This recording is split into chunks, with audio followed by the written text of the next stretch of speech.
All right, good afternoon, everybody, and welcome to Lunch with Life course. I'm Lynn Calloway. I'll be co-hosting today with Barb Seferis. Barb and I are both Ohio ambassadors. We're both working in Charting the Life course as part of the Family Resource Network of Ohio, which is housed at the Nisanger Center at The Ohio State University. I see that's. Are people still completing the poll, Tracy? Okay. To hear join audio. Okay. I just want to let you know that there's a Lunch with Life course poll. If you would complete that, and if you haven't already, please mute so that we don't get feedback. Thank you. Charting the Life course trainings are provided by the Family Resource Network of Ohio, and the funding for this good work is provided by the Ohio Department of Developmental Disabilities. Okay, so we want to thank Tracy. Tracy Mans is our program manager and program coordinator. Actually, she makes sure that all of the parts of what we do flow smoothly. And Tracy she'll be the one manning the polls, and she may interject as we go along to make sure that we're staying on task and on course. You will have received, during registration, you would have gotten a handout that followed. So you should have a copy of the PowerPoint in your possession. And it looks like we have, 42% of people participating are SSAs. That's awesome. And we have another 42% are other professionals. And it looks like we have some family members attending today. And I'd like to point out that just as Barb just entered into the chat, if you have any questions, please enter your questions into chat. We're a 30-minute session today. We will make sure that we respond to your questions there or get back to you. In the session today, we're going to be talking about the starter stars. We've had sessions before this, and during which we talked about some of the other things that are listed here.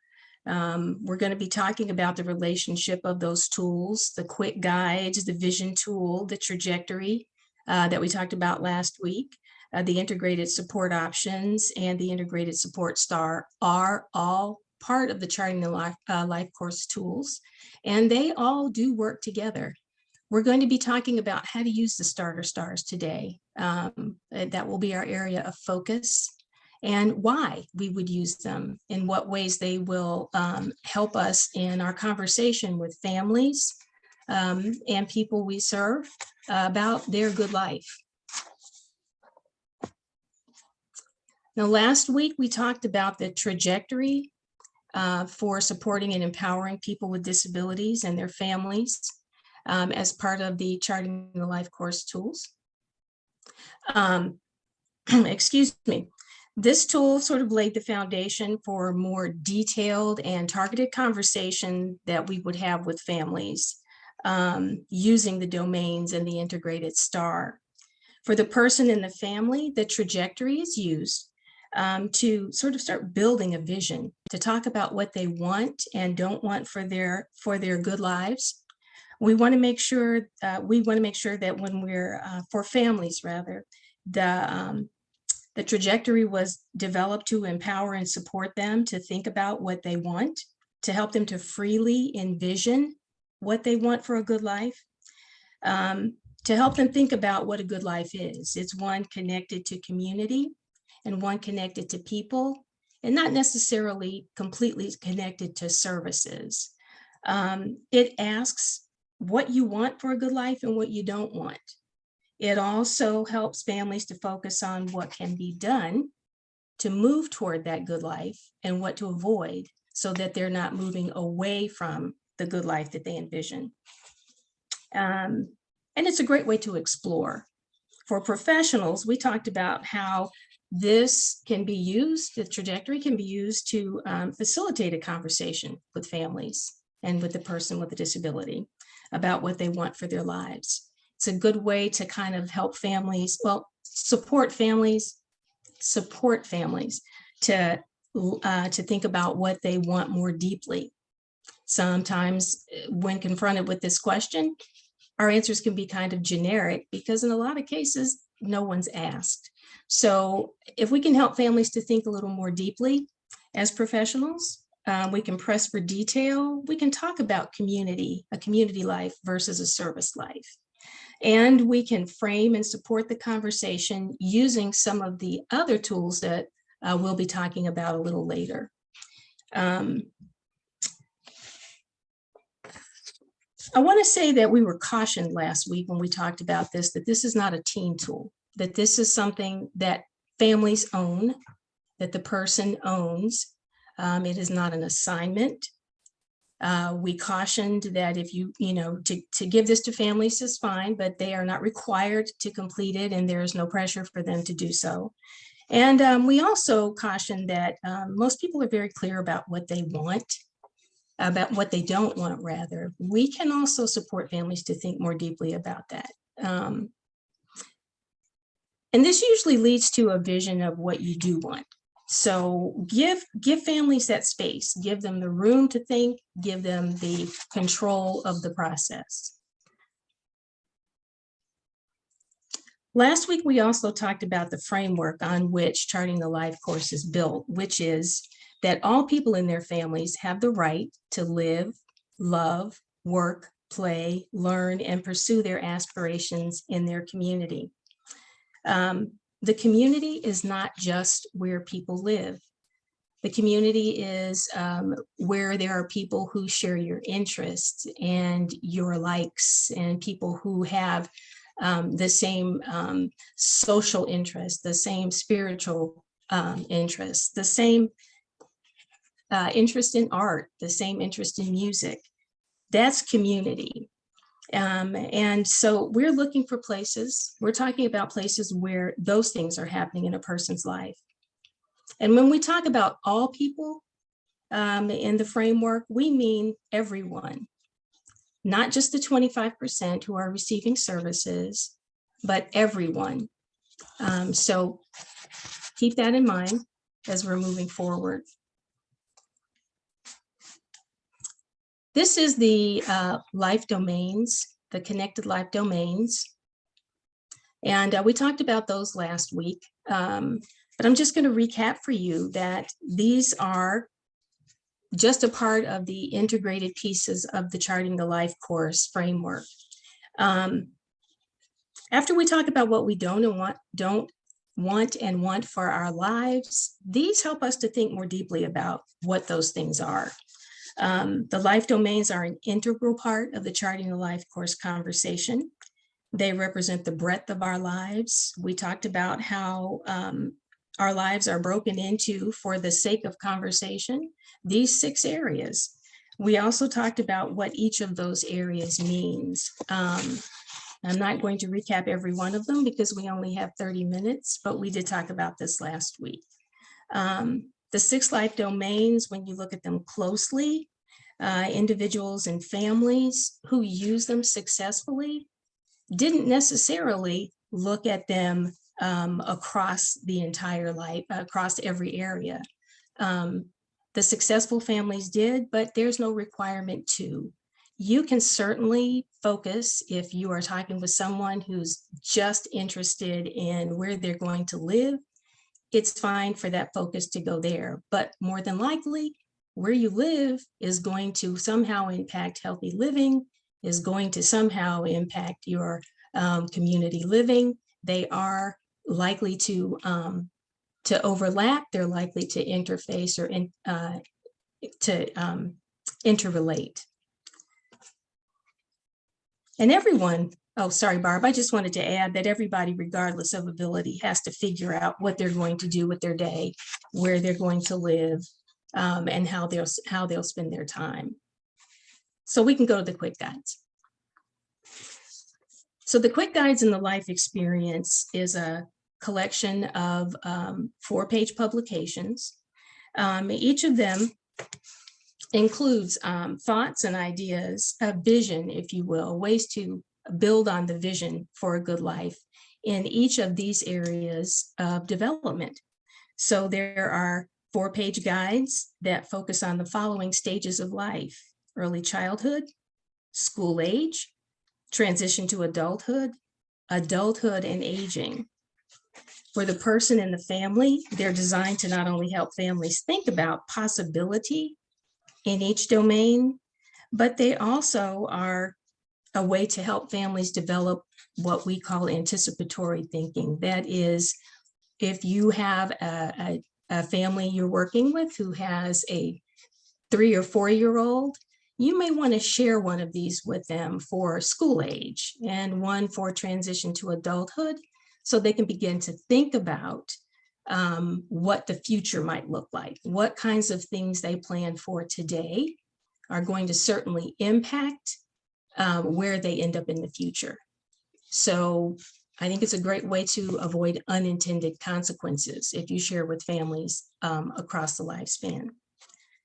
For the person in the family, they're also designed to help you think about, envisioning.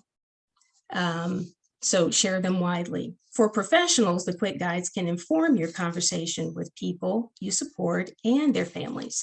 So as we mentioned earlier, if you're having a conversation in the trajectory, you might refer to one of these to help you think about what kinds of things you might add to the conversation to guide a family in their thinking. You can find the 4-page quick guides at lifecoursetools.com. Drop down to Life Course Library and then to Life Stages. Next slide. So this is the domain tool, the Life Domain Vision tool. We talked about this last week as well. In our presentation last week, we talked about how it's used to gather information from multiple perspectives. So if the individual and the family choose, information from the individual, their family, and if they choose professionals, their point of view can also be gathered on this tool. Charting the life course is really about interdependence. And so families, what happens to the individual affects the family, what happens to the family affects the person. So we're talking about a way that we can, this tool rather, is used as a way to gather information individually. So the person with a disability is going to fill this out, the person's family, and if they choose again, the professionals who support them will also complete it. And we know that not everybody agrees. Interdependence does not mean agreement. So very often the person with a disability and their family will not agree about whichever area they're focused on. And I don't know that that should be a problem, because ultimately what the person wants and what their family wants is really what matters most. And we move forward from any disagreements that we have, anything that emerges as a disagreement, we're just going to move forward in the areas where we do agree. And we can come back and revisit and talk again as we solve problems and as we find places in a person's life where they're finding success. We can come back and do this again, and we can address those areas where there is not agreement. We cautioned last week that not all the domains need to be addressed when we're looking at what a person wants. We cautioned that there was no requirement to prioritize, if you see that column to the far right. And if you complete this with someone, if you're completing it for them, we ask that you indicate that this was completed on behalf of and for whom it was completed. This belongs to the person and it belongs to the family. Everything that we've talked about so far belongs to the people who are doing the work. Again, it is not an assignment. It is not something that we need to drop into the ISP file unless the family has said they want it to be there. And you can find these tools at lifecoursetools.com, Life Course Library, drop down to Foundational Tools and go to Person-Centered. And finally, the Life Trajectory. This is a very beautifully simple tool. And as I referred to earlier when we talked about the trajectory, this is the place where you would record what a person wants and doesn't want for their lives. So let me correct that. This is where you will go. This is where the person, if they choose to, can record what they want, where the family can record what they want. And if they are unable to do so, then you can certainly record for them. But ultimately, it belongs to the person about whom it is written. So it supports the conversation about what you want and don't want for your life. And most people are pretty clear about what they don't want. But the vision for what you do want usually requires a little practice and a little encouragement.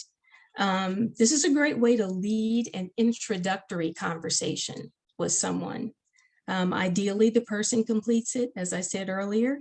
If that's not possible, you can support. And I think this tool lays a great foundation for a more detailed conversation. And those details can come from some of the things that Barb is going to talk about a little later. Okay, thanks, Lynn.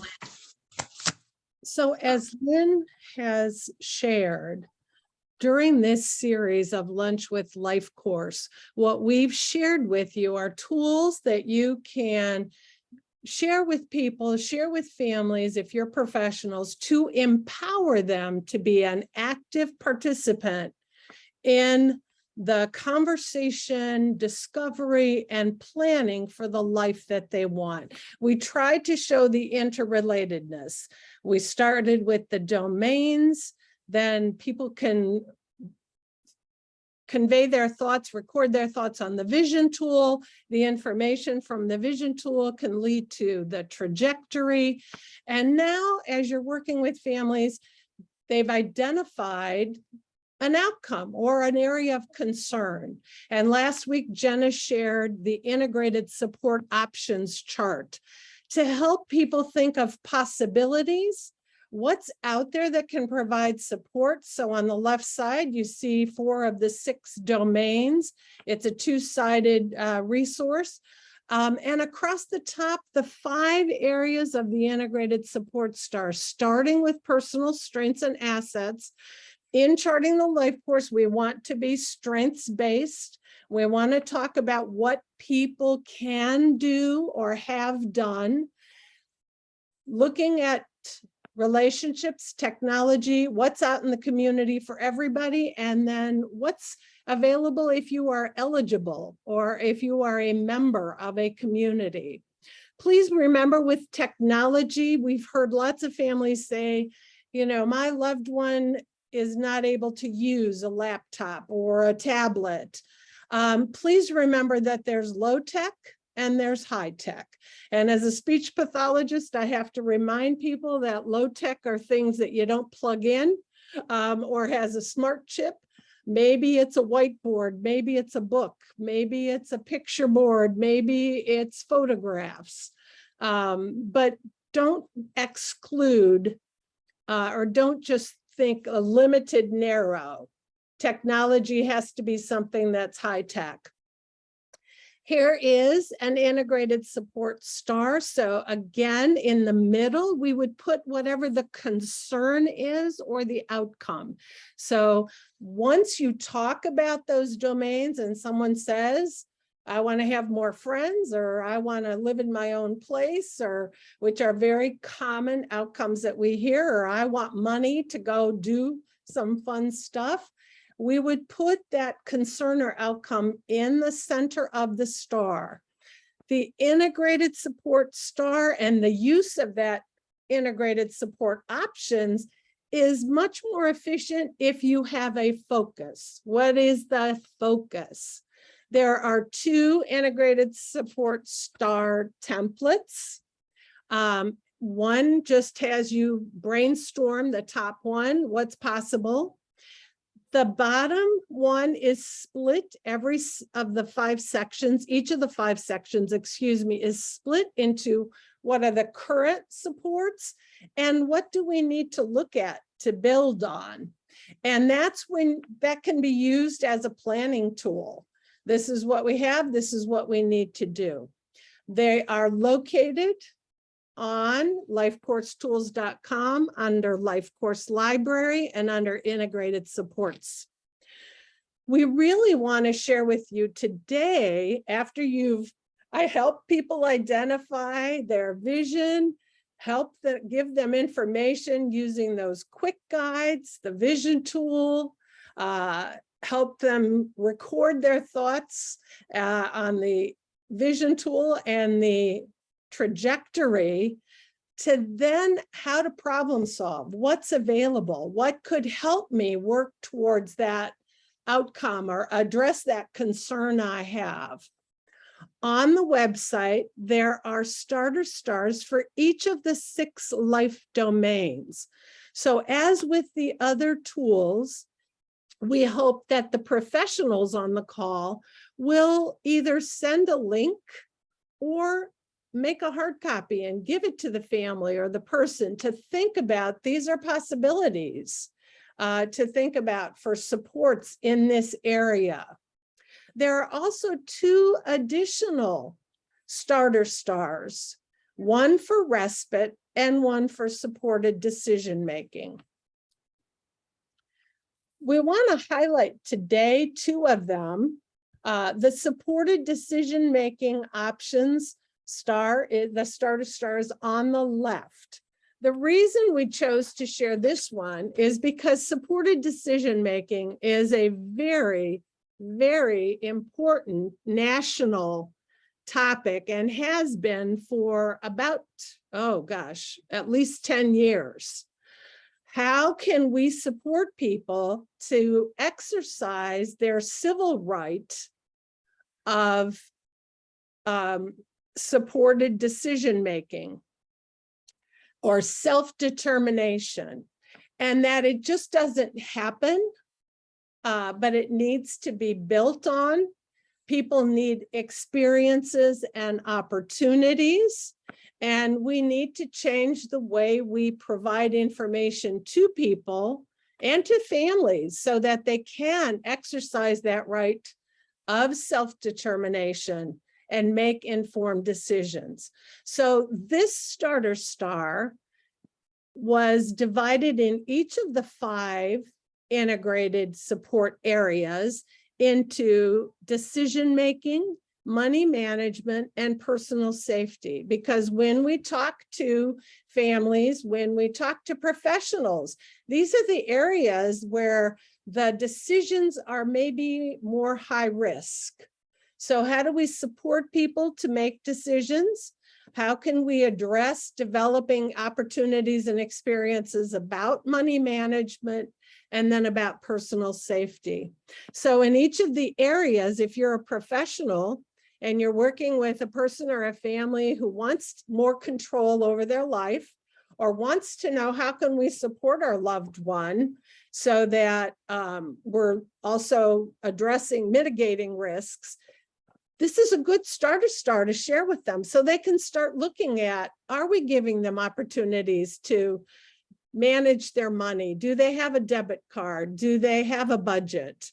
Are they learning about relationships? Do they have experiences in a variety of social settings?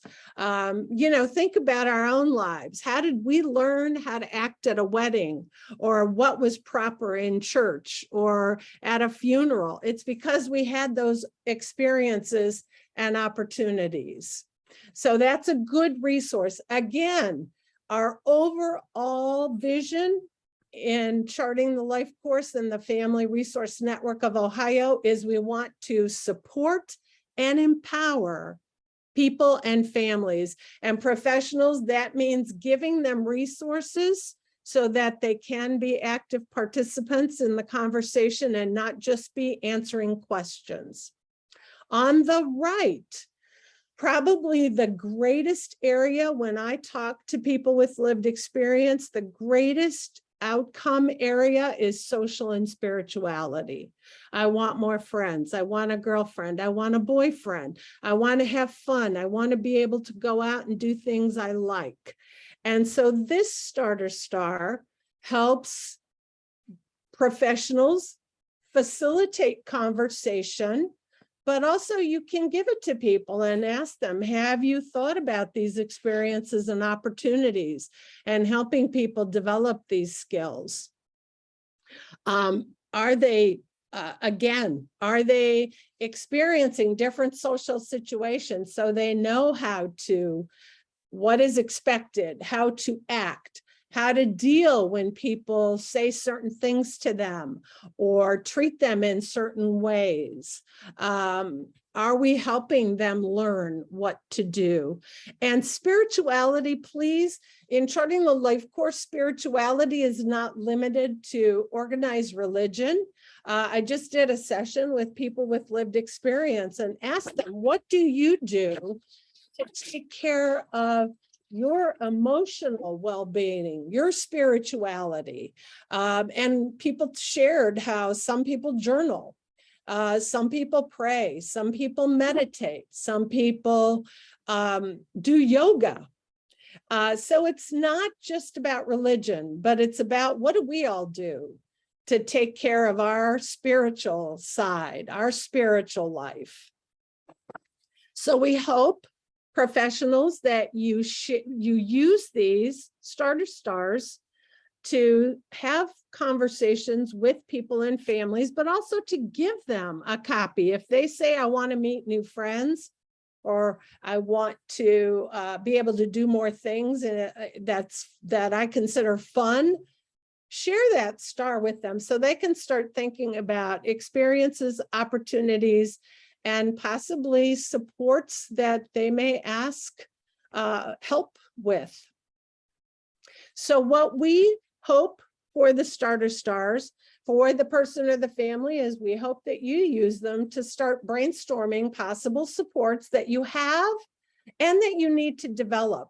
A lot of families I've worked with, when they have looked at the starter stars or done an integrated star related to an outcome they have, they reflect that, oh, we've done a lot more than we thought, or we have a lot more supports than we thought.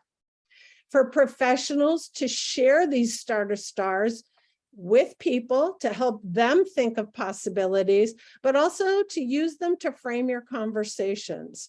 And for people and families, what we don't want is that they don't understand our vocabulary when we talk about social and spirituality, or advocacy and engagement, or community living. We want to build a common understanding so they feel that heard, they feel that they can be active participants in the conversation, and that they will feel helped.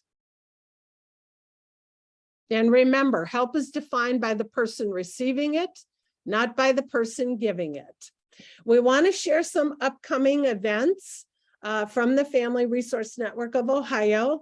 On Thursday, we're going to have a 1-hour live event on the person, excuse me, the one-page person-centered description. On Wednesday night, we're going to start a series of 3 sessions that will all build on each other. They're not the same. To helping families see how they can use Charting the Life course and share the information with whoever helps them, both paid and unpaid. And that does not have CEUs. On September 8th, we're going to do a 3-hour overview of Charting the Life course for anyone who's interested. We invite all professionals, teachers, people in education, the medical community. We've had doctors attend, providers, transition specialists, SSAs, family members, people with lived experience. And also for the professionals on the call, we offer guided implementation. We want to help people move from, this is great, I love it, to actually using it and integrating it into their practice. Again, all the resources are on lifecoursetools.com. You have the slides, you have the PowerPoint for each of the resources we shared today. We also tell you where on the site to find them. And here are some additional resources. And at some point, Tracy is going to launch a poll, either when you close out or email it to you separately. So we thank you for your time. And I see there are no questions in chat. If anyone does have a question, please feel free to type it in chat.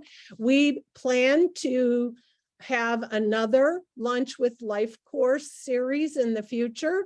We're not quite sure what the topics will be. We're trying to share during the Lunch with Life course some resources that maybe don't get a lot of time in some of the other trainings that we do. So we hope to see you in the future or in one of the other opportunities that we offer. Again, if you have any groups that you think are interested in hearing about Charting the Life course, please contact Tracy Manns at the Family Resource Network of Ohio. Our presentations are all done without cost. We do them virtually because it's more efficient for our grant. And so please reach out. We'd love to hear from you. Thank you so much for your attention today. Everybody will be getting an email with an evaluation. I ask that you fill it out. It's actually already in your inboxes. And also I put in the chat the registration links for several of our upcoming events. I'll stay on here for a minute if you guys want to click on those and get yourselves registered. Otherwise, everything is available on the calendar, the event calendar on the Family Resource Network of Ohio. Thank you, everybody. Beautiful job, Barb and Lynn. Thank you.